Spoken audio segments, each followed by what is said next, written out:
In Parametrics video number 1, we talked about how to graph a parametric equation. If you're given the equation, how do you draw the graph? So I would like you to pause the video and answer these 3 questions, 5, 6, and 7, and then start it up again when you are finished.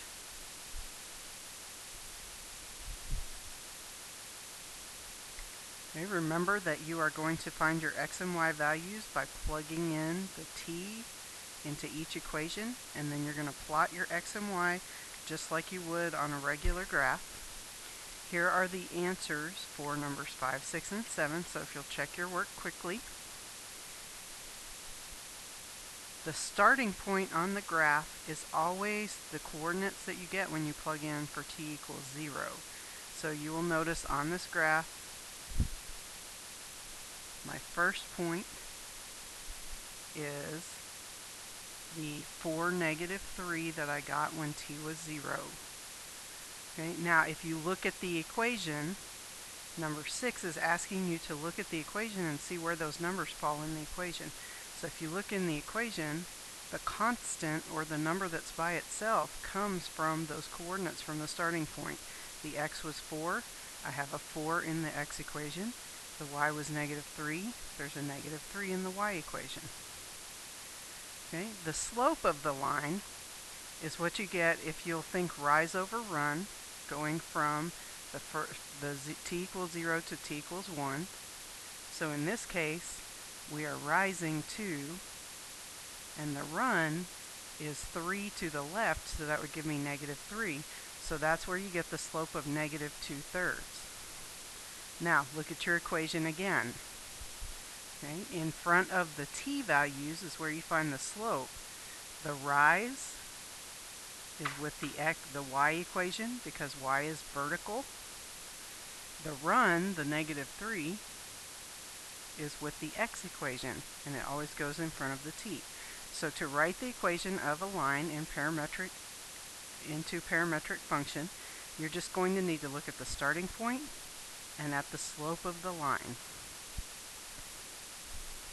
Okay, so if you will look at number 9, pause the video for a second and see if you can answer these questions.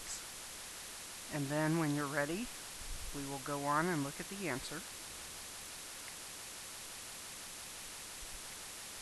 Okay. I'm not worried about the table right now. Let's just look at how you get the equation.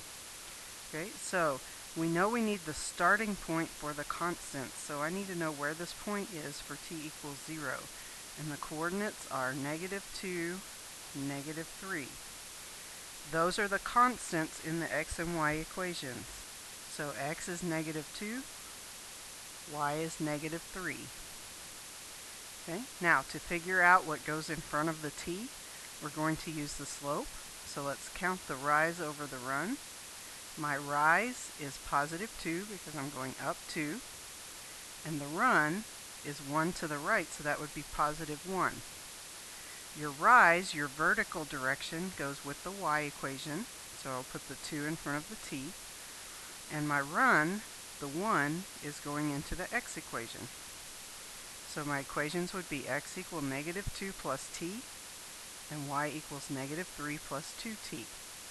Again, you're using your starting point and your slope, the rise over run, to produce the equations. Here are 3 other problems for you to practice on. Okay, the formula at the top is another way to get the equation. If you're not looking at the graph, you might want to use the formula. But again, if you'll think starting point and slope, the rise over the run, you can still get these answers. Okay, so if you would, pause the video, see what you come up with for 7, 8, and 9, and then we will look at the answers.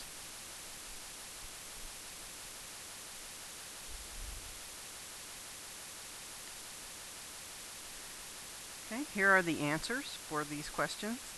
Let's go through number 8, because that one's from a table. Number 7 would be similar to it. And since we don't have the graph to go off of, where did they get those numbers? Okay, so remember, we need the starting point. So when t is 0, what is the starting point? 12 and -4. So in the x equation, we've got the 12, and in the y equation, the -4. Now, since you can't count the rise over run, you can find the slope, or the equation on the first page said to take x1 minus x0 to put in front of the t. This is what it looked like. X equals x sub 0 plus x1 minus x0 t. This means the x1 means the value of x when t is 1, which would be the 4. And the x sub 0 is what is x when t is 0. So 4 minus 12 is negative 8. That's where the negative 8 came from in front of the t. Do the same thing for the y values, but on the y's you would be using the 3 and the negative 4. So if you do 3 minus negative 4, that's going to change to plus positive, and that comes out to be 7. So that's where this 7 came from that's in front of the t.